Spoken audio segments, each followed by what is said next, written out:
What's good, YouTube? It's your boy D-Rip. Hey, today we got another special video. Today we're going to be reacting to the exact moments wrestlers' lives were changed forever. I'm sure this is probably a injury video, or it could be a moment video where superstars became irrelevant, or not irrelevant.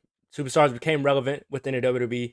Then they got the ultimate push, similar to LA Knight. We already know LA Knight had a very rocky road in the beginning, but now he's one of the top guys. He's not a champion yet, but I'm sure if he continues, he'll be a champion sometime soon.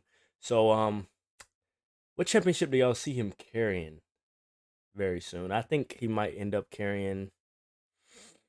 I feel like he's gonna go out. Wait, he's on SmackDown, so I feel like he's gonna go after the United States Championship here soon. So, hey, but anyway, first time, trying to make sure y'all go to hit that thumbs up, make sure y'all subscribe because we're almost at 5K. So continue to show you boys some support. Hopefully we can hit 5K before New Year's. That would be very, very nice. But look, without further ado, let's get into this video. Wrestling is fake? Say that to these guys who can't walk, see, or have other life-altering injuries due to horrible mistakes that happened in the ring. In 1990, a wrestler named Chuck Austin received a huge opportunity when he got to compete in a WWE match. Austin had only been training for 6 months, and this seemed like the opportunity of a lifetime. Unfortunately, the young wrestler's career would be cut short, and his life would never be the same. Chuck Austin was put in a tag team match against Marty Jannetty and Shawn Michaels, the Rockers. Due to a combination of little preparation and Austin's lack of experience, a tragic mistake would be made. To close out the match, Jannetty hit Chuck Austin with his finisher, the Rocker Dropper. Chuck landed headfirst on the mat. Oh my gosh! He knew his neck was broken. The fact that his life would never be the same soon settled in. My left hand doesn't have the grip strength to hold drinks. In the aftermath of the injury, Chuck Austin sued WWE for negligence and sought $3.8 million in damages. The jury, though, did not agree. Instead, they ordered WWE to pay Chuck Austin $26.7 million.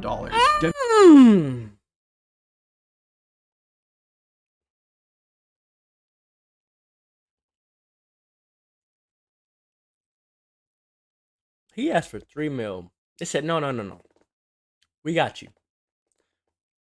26.7 mil. Here you go. That's much better. $26 million is crazy. I thought they were saying no because 3 mil was too much. They gave him even more.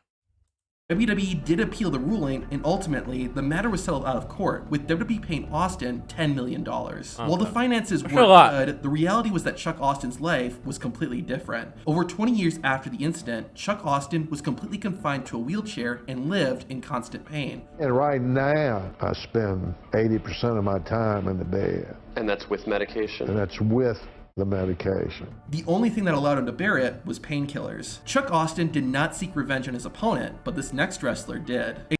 Bro, what happened that made him go that much in pain? I mean, it probably shocked all his nerves down his whole spine, but it obviously shocked some kind of nerve for him to lose grip strength, and now he's in a wheelchair. And this is real people. And people say wrestling is fake. It's scripted, yeah. But it's not fake, bro. Look at this. Dude's in a wheelchair for the rest of his life. From one thing. Extreme Championship Wrestling was a company built on wrestlers performing crazy stunts.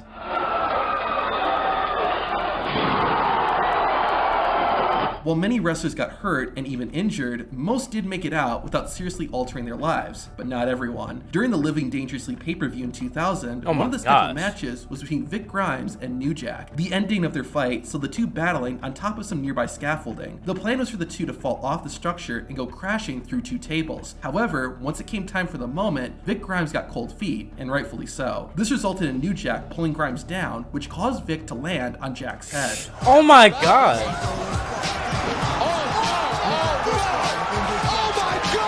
Vic Grimes walked away without any serious or life-altering injuries, but the same could not be said for New Jack. The impact fractured Jack's skull, caused brain damage, and made New Jack go permanently blind in his right eye. New Jack also suffered from daily headaches and insomnia for the rest of his life. Unlike everyone else in this video, New Jack would seek revenge. 2 years after the incident, New Jack and Vic Grimes would have a rematch. I ain't gonna lie, New Jack is freaking crazy. He don't care who he's in the ring with, he will try to hurt you. He does not care.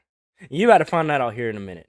I'm sure there's going to be something crazy because he really is reckless. Learning from the last time, the two fought with a giant scaffolding structure above the ring. Once both men were on top of it, Jack pulled out a real stun gun and used it on Grimes. New Jack then threw his opponent off the structure. What? Oh my gosh! Miraculously, Vic Grimes survived and only suffered a dislocated ankle. It's of killing him. Miraculously, Grimes. New Jack then threw his opponent off the structure with the intent of killing him. Miraculously, Vic Grimes survived and only suffered a dislocated ankle. It's easy to see how a big stunt like New Jack going to the floor would cause life-altering injuries, but even simple moves. See what I mean by New Jack, bro? Dude was crazy. Like, literally crazy. Go watch some of his other videos. If y'all want me to react to a New Jack compilation, click the thumbs up and let me know in the comments. Let me know right now in the comments. Like, seriously. So we can watch it together. I haven't watched any New Jack compilations. I've seen a couple clips here and there, but I've never seen a full New Jack compilation. If y'all can find a good one, send it to me down below in the comments. And if you want me to react to that one, whoever sends it, everybody press a thumbs up on that comment. I'll make sure I check it out. Bro, New Jack's is crazy, okay? And do the same. On August 16th, 2003, Steve Corino didn't realize it, but his life was about to change forever. Corino began wrestling in 1994 and was best known for his time in ECW. While he wrestled a handful of matches in WWE, Steve was never signed by a major wrestling company. Once Ring of Honor was founded in 2002, Corino became part of the company during its formative years. At a show in 2003, Steve Corino fought Homicide in a no-holds-barred match. Ironically, it wasn't any weapon that would permanently alter Steve Corino's life, but a simple move. The two had only been wrestling for a few minutes when Homicide did this. Oh my god! Oh! Homicide slapped Steve Corino so hard that Corino's eardrum was ruptured. Corino continued and finished the match, but he permanently lost hearing in his left ear. In other cases, a botched move indirectly leads to someone's life being altered, and that's the unfortunate case with Jake Roberts. In 1987, one mistake completely altered Jake the Snake's life. During an episode of WWE Superstars, Roberts was hosting a show, The Snake Pit, where he was interviewing the Honky Tonk Man. At the end of the segment, this happened. Oh! It looked like a normal wrestling stunt. However, the guitar Honky Tonk Man used was not gimmicked properly. This caused Robert's neck and spine to be seriously injured, and he was lucky he didn't become crippled. Robert's wife even had to pull fiberglass out of his back for 2 weeks. Jake's lawyer suggested he sue WWE, but Jake Roberts' love for wrestling prevented him from taking his employer to court. Unfortunately, the injury left Jake in constant pain, and the only remedy that worked was painkillers. Roberts became reliant on these pills and developed an addiction to other drugs and alcohol as well. This eventually started to affect Jake Roberts' ability in the ring, as well as his personal life. You want to play 21? I got 22. So, bro, it's a clip of... This is not funny. I'm not laughing at this, all right? There's a clip of Jake the Snake talking. It was like on one of his returns. And when I tell you, it sounded like he smoked at least a pack of cigarettes before he walked down to that ring. It like, his voice was like... You could barely understand what he was saying, bro. And if that moment that they just showed is what caused him to start smoking cigarettes, doing drugs, drinking all this kind of stuff, then I'm sorry. But bro, that is crazy. That was a hard guitar, bro. That was a really hard guitar. Man, at the end of the segment, this happened. Usually, if they use a guitar prop, like the guitar would just completely like explode almost. That thing hit him so hard it didn't even look. I gotta go back. I'm sorry. I'm keep going back. Even the Honky Tonk Man, after he hit him, he looked at this guitar like it didn't break. Honky Tonk Man. At the end of the segment, this happened. Look right here. He's like, it didn't break. It looked like a normal wrestling stunt. That guitar was hard, bruh. Nah, I don't know. I might have. He didn't sue him because he loves wrestling, which is understandable. That's tough. Because I know he wanted to. And now he has to live the rest of his life like that. And I know his financial situation is not where it could have been if you would have sued him. I got 22. So I'm nailing it. And if you look at the tape. The stuff looks fake. He look like the Great because Khali right I'm here. talking to him, Jake, come on, just give me a DDT. That's it, and this whole thing is fixed, and he is not working. In 2000, Jake Roberts' wife would leave him due to his addiction. Things got worse and worse for Jake until fellow wrestler and friend Diamond Dallas Page stepped in. In 2012, Roberts moved in with Paige and was able to overcome his addiction and do a 180 on his life. Then, in 2014, That is a friend right there. That is a friend. If you ain't got a friend that would do something like that for you, bro, you know, step in when you're at your lowest, that's not a friend, bro. A DDT. That's it, and this whole thing is fixed, and he is not working. In 2000, Jake Roberts' wife would leave him due to his addiction. Things got worse and worse for Jake until fellow wrestler and friend Diamond Dallas Page stepped crazy. in. 2012, Roberts moved in with Paige and was able to overcome his addiction and do a 180 on his life. Then, in 2014, Jake was welcomed back to WWE. He looks so and much better in inducted this into clip. the Hall of Fame. Well, my family, my girls and boys, please stand up, because you're my heroes. They gave me a second chance. God bless the WWE, because they gave me one too.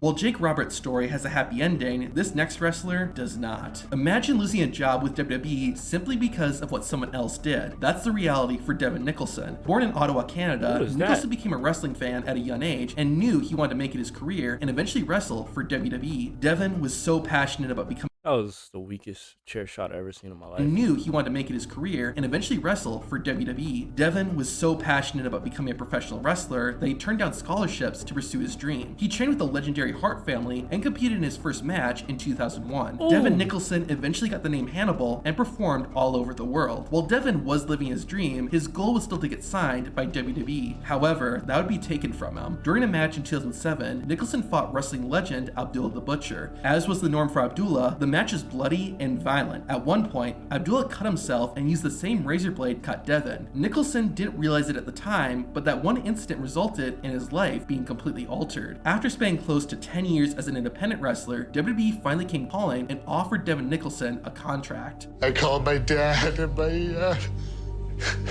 my dad was so happy.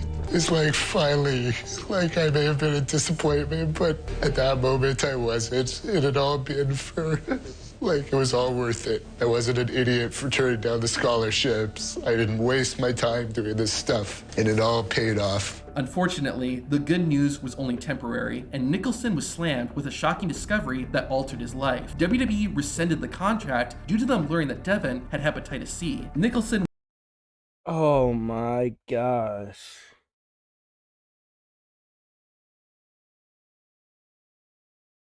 Did they say what year this was? I never heard of this guy. But that might be the saddest story I've ever heard. Imagine putting so much hard work and dedication into something. You finally get your shot and it got taken away because of something somebody else did. That's tough. I didn't waste my time doing this stuff, and it all paid off. Unfortunately, the good news was only temporary, and Nicholson was slammed with a shocking discovery that altered his life. WWE rescinded the contract due to them learning that Devon 2009, okay. had hepatitis C. Nicholson was unaware of how he got infected, but upon reviewing footage, he suspected his match with Abdullah the Butcher was where it originated from. Devon Nicholson sued Butcher, and through a court-ordered blood test, it was discovered that Abdullah had the same strain of hepatitis as Devon Nicholson. Not only did Devon have his dream taken away from him, but he also had the painful task of treating the infection. Thankfully, the treatment did work, and Devon Nicholson was cured. However, WWE never gave him a second chance. Nicholson did get a victory over Abdullah the Butcher and was awarded $2.3 million. However, Abdullah didn't pay up, and still to this day, Devon Nicholson hasn't seen a cent from his lawsuit. What? Is he at least in jail? Oh my gosh, bruh. He sued him for 2.3 million and hasn't even seen a single penny of it.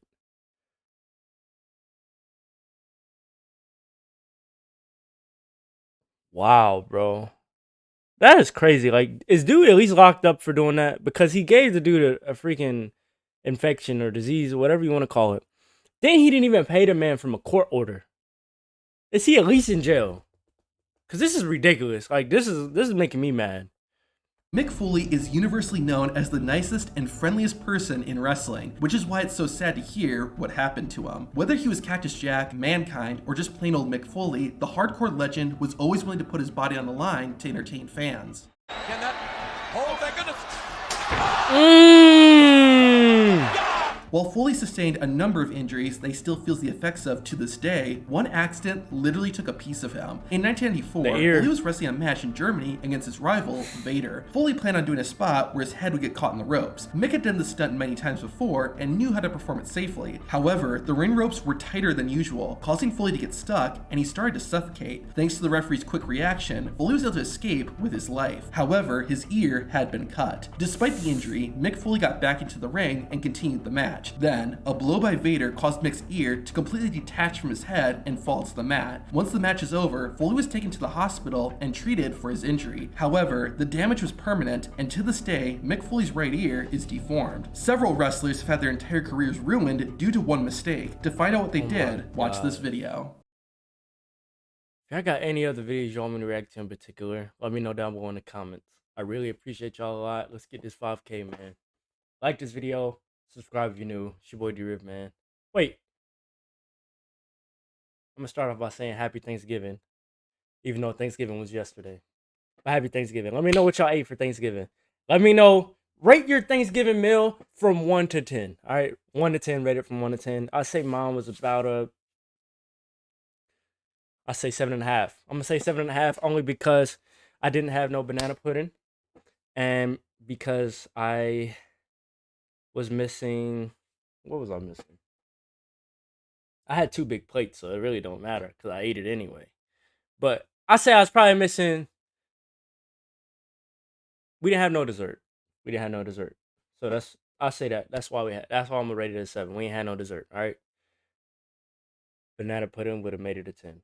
But look, if y'all got any other videos you want me to react to in particular, let me know down below in the comments. Let me know your rating for your Thanksgiving meal. Like I said, mine is a 7.5. No, I'm not gonna say 7.5 because just for one thing, it should definitely be higher than a 7.5. I'm gonna say 8.5. All right, 8.5, and that's only because I didn't have my banana pudding. But anyway, like this video, subscribe if you're new. It's your boy D-Rip, man. I'm out.